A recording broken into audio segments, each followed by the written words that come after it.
రాజన్న సిరిసిల్ల జిల్లా బోయిన్పల్లి మండల కేంద్రంలో బీఆర్ఎస్ పార్టీ మండల అధ్యక్షుడు కత్తెరపాక కొండయ్య ఆధ్వర్యంలో మంగళవారం రైతు వేదిక వద్ద నిరసన తెలిపారు. ఈ సందర్భంగా కత్తెరపాక కొండయ్య మాట్లాడుతూ ఎలక్షన్కు ముందు కాంగ్రెస్ పార్టీ రైతులకు 500 రూపాయలు బోనస్ ఇస్తామని చెప్పి ఇప్పుడు కేవలం సన్న రకం వడ్లకి 500 రూపాయలు బోనస్ ఇస్తామనటం సరికాదని కాంగ్రెస్ ప్రభుత్వం రైతులను మోసం చేస్తుందని ఆగ్రహం వ్యక్తం చేశారు. రైతుల కోసం బీఆర్ఎస్ పార్టీ ఎల్లవేళలా పనిచేస్తుందని తెలిపారు.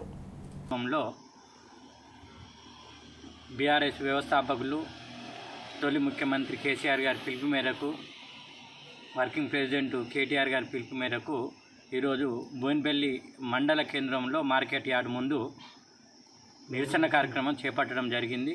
కళ్ళల కాడనే 3000కు కొనకపోతున్నారు. వారిచ్చేది ఏంది 500 బోనస్. రైతులకు రైస్ మిల్ వాళ్ళే కొనకపోతున్నారు. 3000కు క్వింటల్ చొప్పున తీసుకుపోతున్నారు. ప్రభుత్వ ఎంఎస్ ధరనేమో 2200 ఉంది. నువ్వు ఇచ్చిన 500 ఇచ్చినా కూడా 2700 అవుతాయి.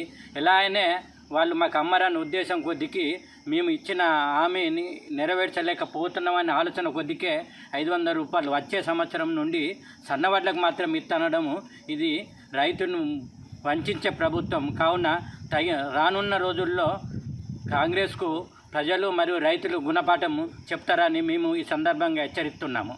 జై తెలంగాణ, జై కేసీఆర్.